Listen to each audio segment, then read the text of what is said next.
mais en réalité, tu n'attends pas le résultat. Et tu ne mets pas d'émotion, même si l'intention est là et tu as ce principe-là en tête, tu mets toujours un peu d'émotion parce que bah, tu as une forme de déception si le but recherché n'est pas atteint.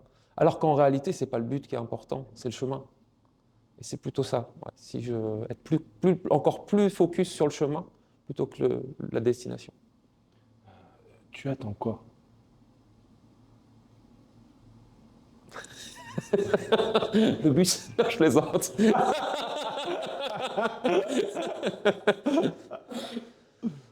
C'est une bonne question. Dans cette vie, j'attends pas grand-chose en réalité. J'attends juste d'être aligné avec moi-même, euh, de, de toujours avoir le souci d'aimer pour de vrai. Euh, et après, toutes les questions matérielles, tout à fait franchement, pour moi, c'est juste des outils pour, euh, pour venir justement nourrir ça. Mais moi, en tout cas, j'attends rien de personne. Même si j'accepte avec gratitude ce qui peut venir et c'est toujours la bienvenue. Mais en même temps, je suis très conscient que le principal défi, le principal voyage, il est en nous. Et que, et que si j'arrive à faire en sorte que ce à quoi j'aspire ou ce qui m'anime, je le fais vivre au quotidien et que ça suscite suffisamment de bien-être et de paix pour pouvoir aimer les autres inconditionnellement, c'est gagné. Donc j'attends juste ça, rien de plus. Comment tu t'es remis de ta plus grosse déception? Avec, je pense, la gratitude. Ça peut paraître contradictoire, mais moi j'aime bien l'adage qui dit cultive la gratitude, tu récolteras l'abondance. Et en réalité, les déceptions ou les épreuves ou tout ce qu'on peut vivre de dur dans sa vie, c'est une école. C'est une école.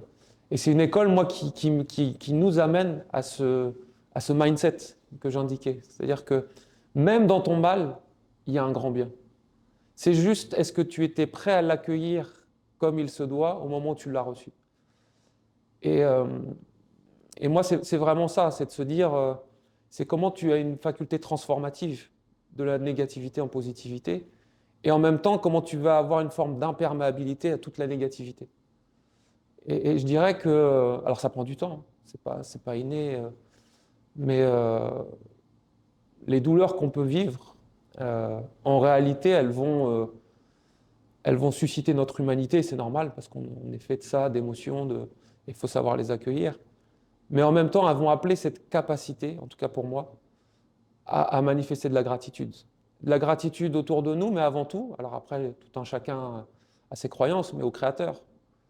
Parce qu'en réalité, quand tu regardes le chemin de ton épreuve, tu vois que dans chaque étape, si tu fais une rétrospective assez objective, que dans chaque étape, il t'a tendu une corde, ou il t'a tendu une perche, et que c'est plutôt souvent, soit on n'a pas su la lire, soit on n'a pas su la saisir, ou on a su le faire, et qu'il y avait une issue qui peut être douloureuse ou difficile, mais qui était un bien au final pour nous, et et qui justement va susciter cette gratitude. Pour au final récolter l'abondance. Et pour moi, c'est une vraie école du détachement. C'est comment tu te détaches des choses que tu aimes peut-être le plus pour... en fait, c'est paradoxal encore, hein, je suis plein de paradoxes, je m'excuse, mais tu vas te détacher pour mieux les apprécier. Parce qu'à partir du moment où tu sais que ces gens, tu en es détaché parce que tu sais que les gens ou les choses sont éphémères, tu vas apprendre à mieux les aimer, à mieux prendre soin d'elles. Parce que tu sais que dans ton épreuve, ça a manifesté cette fragilité, que ce soit la vie, que ce soit les moyens qu'on peut avoir. Tu sais qu'à un moment dans la vie, on a des épreuves qui font que on avait un petit confort, on avait pensé qu'on avait réussi notre vie. Et là, le plan divin, il vient tout basculer. Ton monde, il va s'écrouler. Mais il va s'écrouler parce que tu en avais besoin en réalité. Même si c'est un peu facile après coup enfin, pour les gens qui ont vécu une épreuve, vont peut-être pas adhérer à ça, mais pour l'avoir vécu, moi, ça m'a fait grandir. Ça m'a complètement détaché des choses. Mais en étant mieux attaché aux autres et en aimant mieux les autres ou les choses que je peux avoir, parce que j'ai réalisé à travers ces épreuves que c'est la préciosité de ces choses. Et c'est comment tu réalises que même ta vie, en fait, aujourd'hui je suis là, peut-être dans 3 minutes je suis plus là. Et c'est comment ça va me faire conscientiser. Je pense que c'est ça, c'est l'expérience de la vie en réalité. C'est comment tu accueilles la vie et tu la conscientises à chaque instant. À travers, nous on peut dire le souffle divin ou le souffle de vie que tu peux, peu importe tes croyances, mais on vit tous cette expérience. Quand ton monde s'est écroulé, Mhm. quelle est la première chose que tu as vue?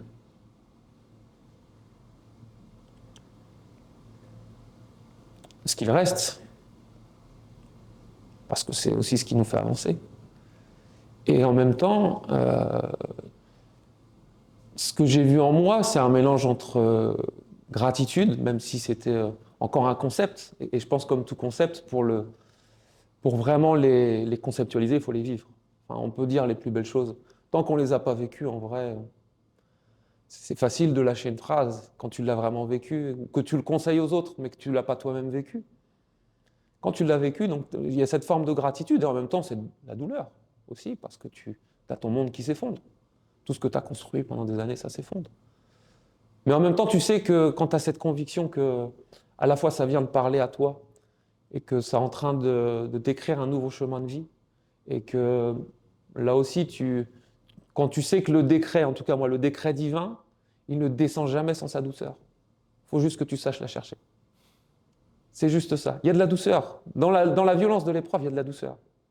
C'est juste qu'on le réalise après.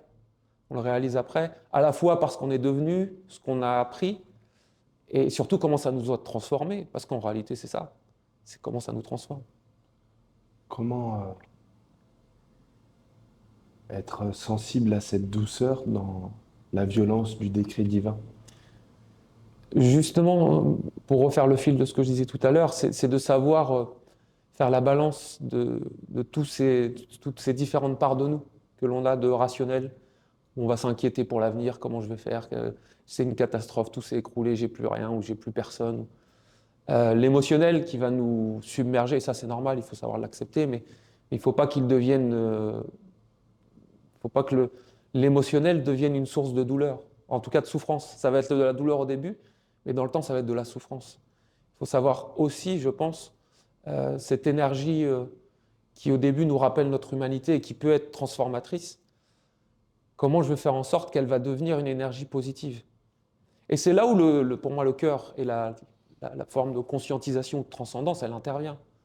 Parce que tu sais que celui qui veille sur toi, il est amour.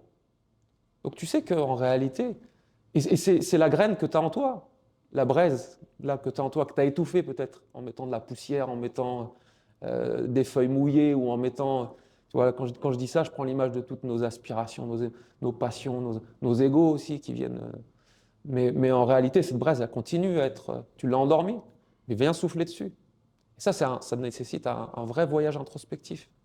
C'est un peu comme un microscope. Tu crois que dans ton cœur, tu es apaisé, et en réalité, le microscope, quand il te donne, quand tu vois une feuille ou quelque chose, c'est quelque chose de plutôt beau et harmonieux. Quand tu mets le microscope dessus, c'est quelque chose où tu vois plein de petits appendices, de choses. C'est comment tu vas faire le microscope sur toi-même. Et tu vas être ton meilleur juge et non ton avocat.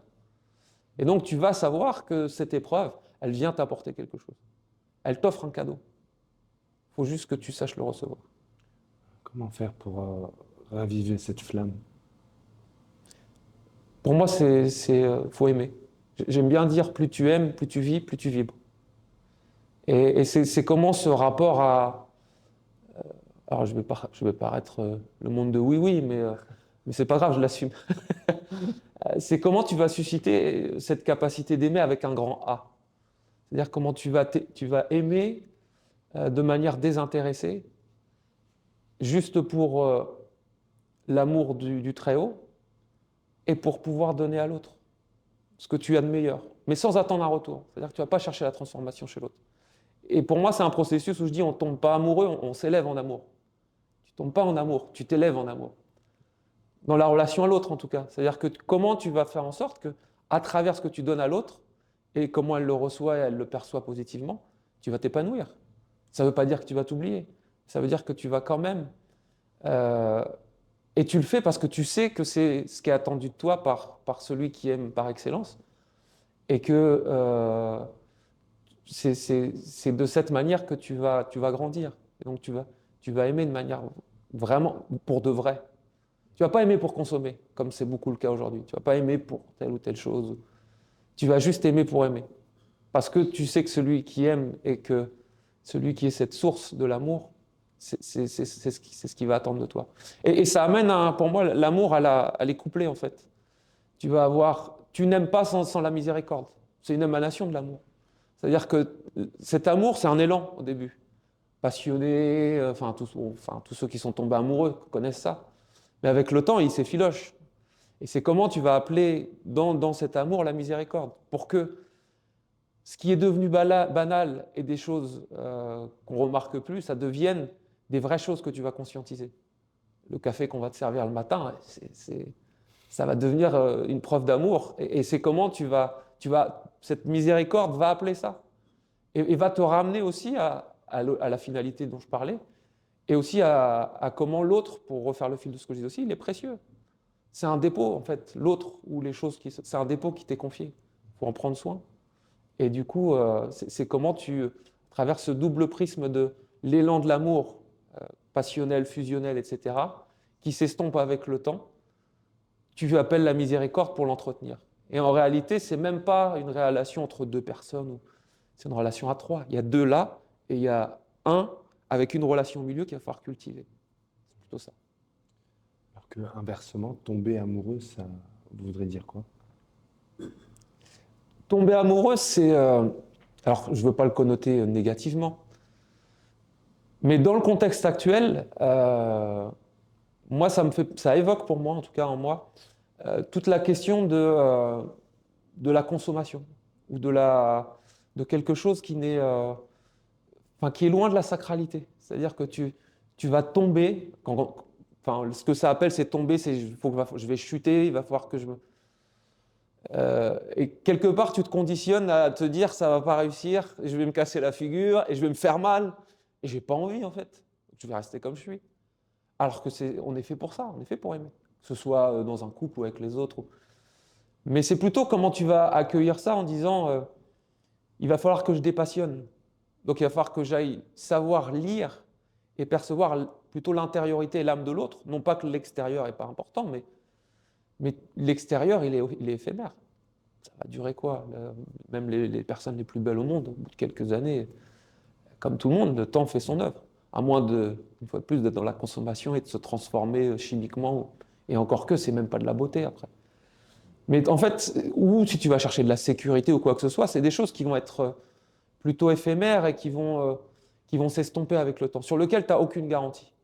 Là où tu as la vraie garantie, c'est comment l'autre il vibre, en fait, intérieurement. Comment il vit intérieurement. Et si tu vas trouver la vibration, tu vas trouver l'alchimie. C'est plutôt ça. C'est magnifique. Un grand merci à toi. À très bientôt. Un grand merci.